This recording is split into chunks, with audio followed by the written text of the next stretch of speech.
Hello and welcome back. Today we are taking a look at the recent re-release of the Spider-Man Marvel's Rhino from Hasbro Toys, which is part of the Marvel Legends Retro Spider-Man the Animated Series Wave. I believe this is a re-release and has previously been released. I missed the original release, so it's great that they have done a re-release. It's on a standard or the retro blister pack card packaging, done to mimic that art style from the 95 animated series toy line, with the Spider-Man logo at the top, Spider-Man perched over the P&I, Marvel Comics in the top right. We get our blister card for the figure and we see a nice clean look of the figure within. Image of the character is done on sort of a billboard style, which is always fun. And we get that retro orangey look on the coming off that purple nighted skyline. On the back we get a bio of our character and its play feature, which is obviously just the interchangeable parts. And then we get a cross-sell of other figures in this wave. So as you can see, this is certainly the older figures here, 2022. So it was a few years old now, but these are obviously now seen re-releases, or certainly the Rhino has.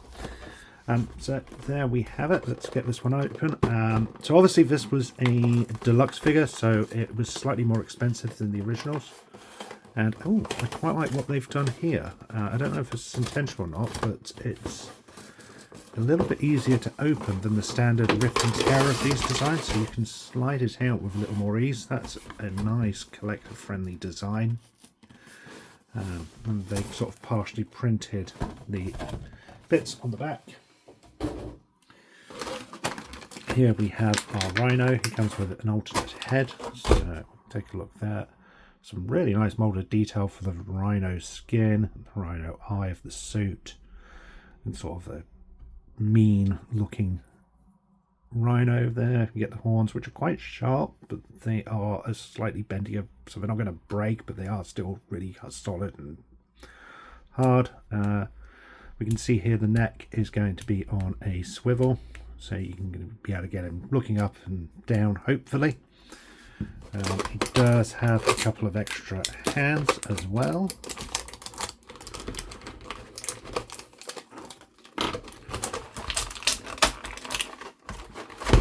Couple of extra hands. So already on the figure is closed fist punching hands, and then we've got these open gripping hands. This one's got a trigger finger to it. Again, some really nice molded detail throughout on here. I like the subtle shades of grey throughout on this. The nails even have a nice wash on them. And then we have our figure himself, and he is a big beast. He's heavy as well. He is standing at... So the figure is standing somewhere close to about 8 inches, give or take. So he's bigger than the standard Marvel Legends figure, which is good. That's what you want for the Rhino character. He should be a much bigger, beefier character than the others. Well, it's inspired by the animated series. It's not a complete one-for-one of the animated series, certainly. And it certainly looks like the character. I just feel that maybe he should be a little bulkier this way. Height-wise, I think he's perfect. I just feel he should bulk out a bit this way. Just because I've always felt that the Rhino should be a really big, bulky character. But nonetheless, I am really liking the look of this. I absolutely love the various washes and shades throughout on this to give him some real nice toning throughout. The top half is hollow, but it all still feels solid as a figure. Articulation appears like it's the standard Marvel Legends figures, so we get our head, which is on a swivel and a tilt, so we can get some pretty decent range of movement there. And if you want to change that head, you just pop it out and replace the other one like so. I think the angrier expression is definitely more our character. And the hands, again, if you want to change them, oh, ow, they just need to pop out and you place on the other ones, but I'm going to keep the fists on for this figure. Oh.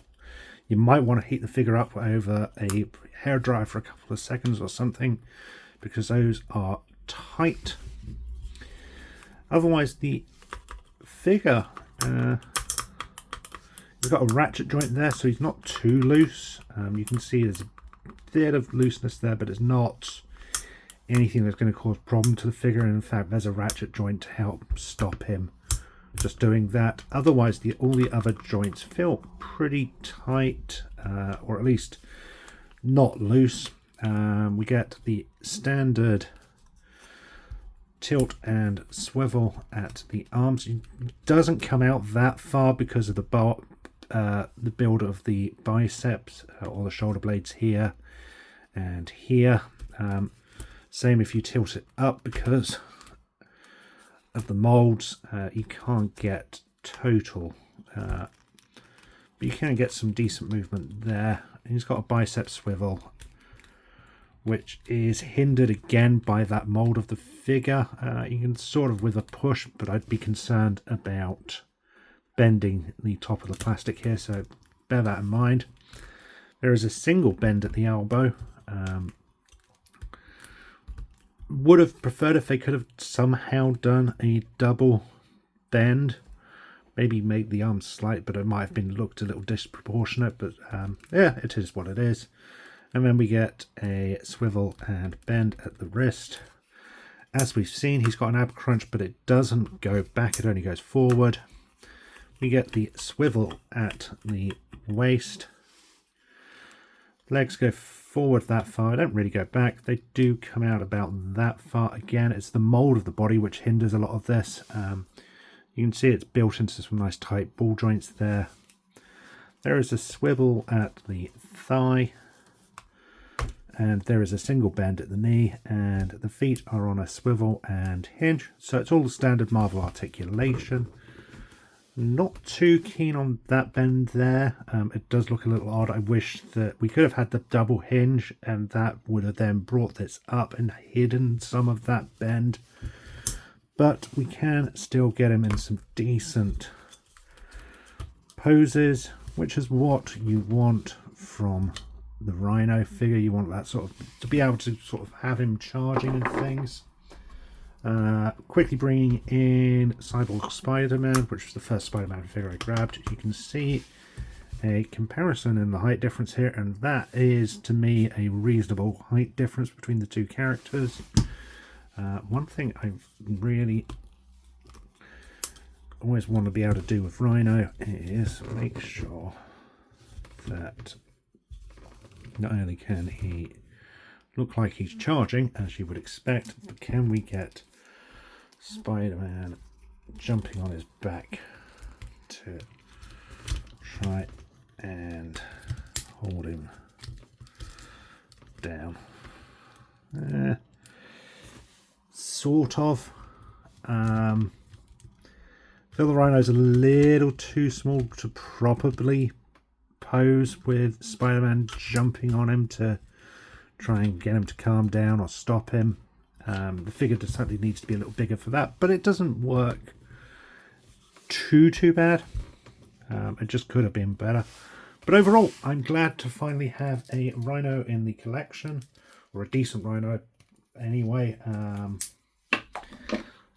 And I think he makes a worthy addition. I think overall he is a fairly decent looking character. Hopefully, maybe sometime in the future, Hasbro will do maybe a Gamerverse series or something similar to what they did with Venom, and we'll get an even bigger Rhino. That would be amazing. But for now, this is a really worthy addition.